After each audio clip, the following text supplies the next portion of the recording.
When everything goes small. Microlessons and nanolearning. The background image of this slide shows granulated fertilizer, little grains of plant nutrients that are spread out over the soil. This is not a coincidence. In this lesson, we'll talk about some of the little granules that create good learning and good learning environments.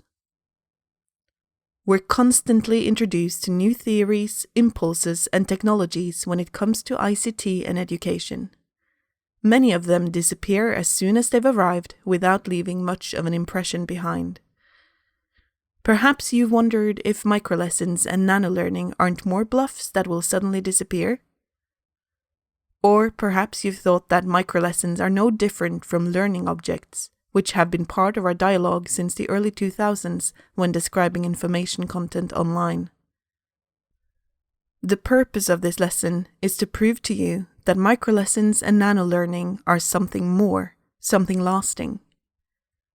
To do this, we need to look at what lies behind a good microlesson, how we can best create a good environment for nanolearning. The term micro-level instructional design refers to the methods chosen to teach a single topic or idea. The micro-level instructional design of microlessons defines 3 traits.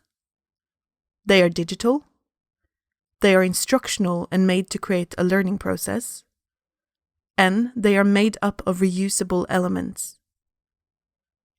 It is helpful when designing a microlesson to look at its purpose and function. You'll undoubtedly have come across numerous acronyms for various systems and theories of teaching. Let me give you another one, MACWISE.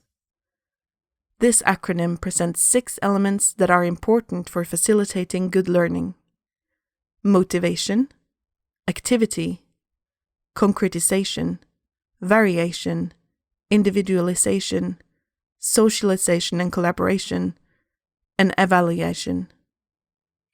Each of these elements is important to include in a learning process, as well as when we talk about microlessons and nanolearning. Everything affects everything. And this is something you already know. Your pedagogical knowledge and education has already shown you how the target group, the content, the desired learning outcomes, the pedagogical approach, the organization of your lessons, the learning activities, the resources, and the assessment of and for learning, they all influence each other. We know that a change in the target group or the desired learning outcomes automatically requires adjustments in each of the other categories too.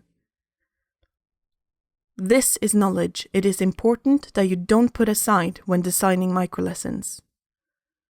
Smaller lessons require more planning. They are not just bite-sized information dumps online.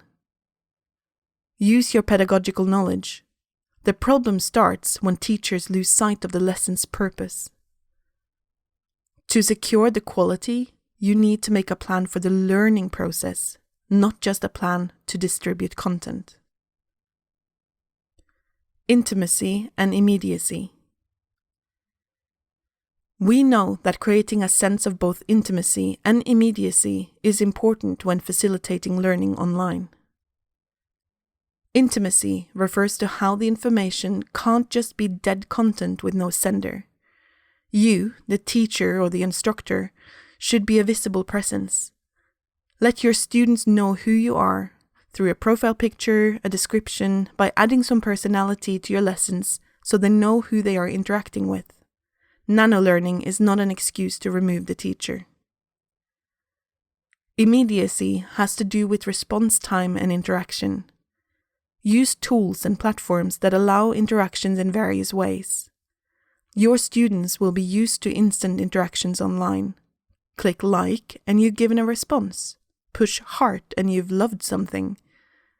Access to your teacher or instructor should, ideally, feel as immediate. This is, of course, not feasible. However, during workdays, your response time should be under 24 hours, 48 hours on weekends. And we know that even this is at the edge of what students can tolerate while still feeling connected. For the learners, seeing other students' presence, through profiles, pictures, instant interactions, etc., will help build a feeling of intimacy and immediacy in the learning environment.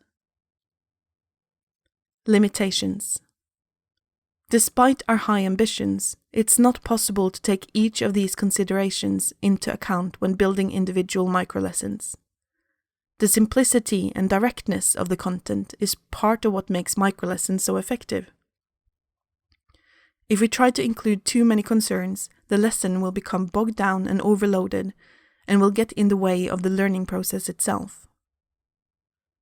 It's all about designing the student's learning process.